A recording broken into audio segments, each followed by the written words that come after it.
2026 general elections.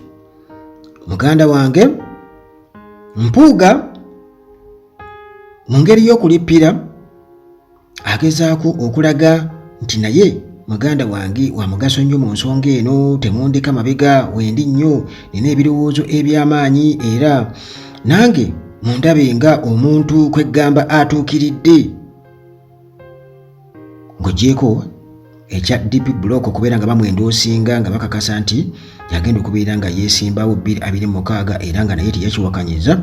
Kati Mpuuga era avuddeyo n'akyalenjinga Bobi Wine era nga akyalenjinga Nuupu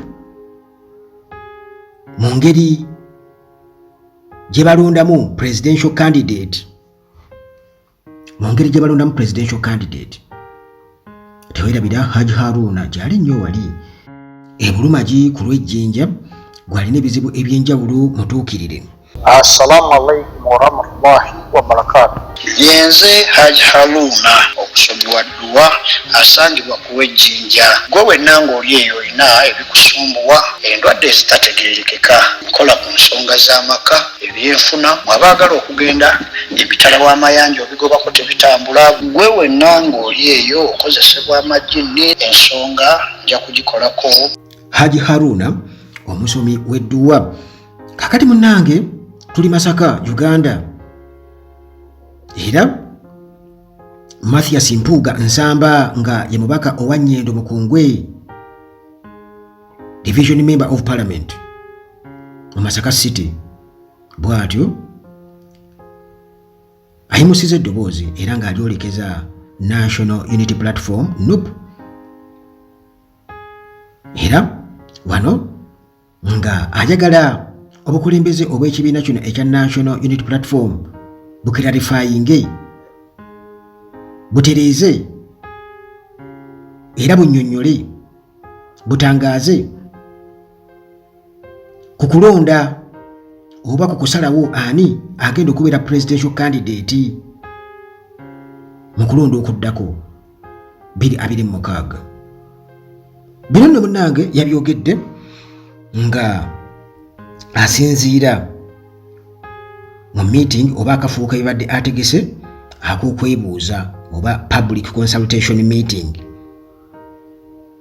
era nga ali wamu n'abalonzi be wali Empungwe Trading Center, Masaka City. Kale bw'atyo Mpuuga yayogedde era nga yeemulugunya ku byayogeddwa Pulezidenti wa NUP Robert Kyagulanyi Ssentamu gye buvuddeko nga alangirira nga bw'agenda okubeera nti nno yeesimbawo 2026. Olunaku lwabadde lwa Sunday.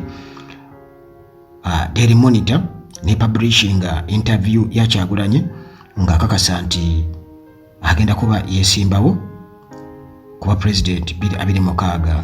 Naye Mpuuga kino ye akiraba bulala era ye agamba nti Bobi Wine okuvaayo okubeera nti alangirira nga bagenda okubeera nti yeesimbawo mu kalulu akajja 2026 akitwala nga ye eyerangiridde obwerangirizi era ng'agamba nti kino kiyisa olugaayo mu democratic process oba processes mwe balina okubeera nga bayita nga ekibiina kya NUP okubeera nti balonda flag bearer ow'ekibiina abagenda okwesimbawo. Kati okusinziira ku Mpuuga agamba nti kyalibadde nti ekibiina kisooka ne kiteeka essira mu democratic oba internal democratic processes omuli okubeera nti nno bateekawo constitution era nga eno ye principal property eyinza okubeera nga ebalambika ku bukulembeze wamu n'obwa memba ku buli step munnange gye babeera balina okubeera nga batwala. Mpuuga era n'alaga obwennyamivu nti ekibiina tekiraze bumalirivu era tekitadde maanyi, tekiwadde budde okukakasa nti ebimu ku bintu ebitatambula bulungi nnyo oba ebitatuukiridde ebintu ebyabakosa mu kulonda okuwedde 2021 nti bikolwako nga tetunaba kubeera nga tugenda mu kalulu akaddako. Era bw'atyo n'asaba electorate nti baleme kubeera nti nno baliibwa ekyo kye yayise okutegeera ebintu nga babiyisa ku ngulu, naye bayimirirewo basabe era bakakase nti enkyukakyuka oba ennongoosereza mu mateeka gafuga ebyokulonda zikolebwa.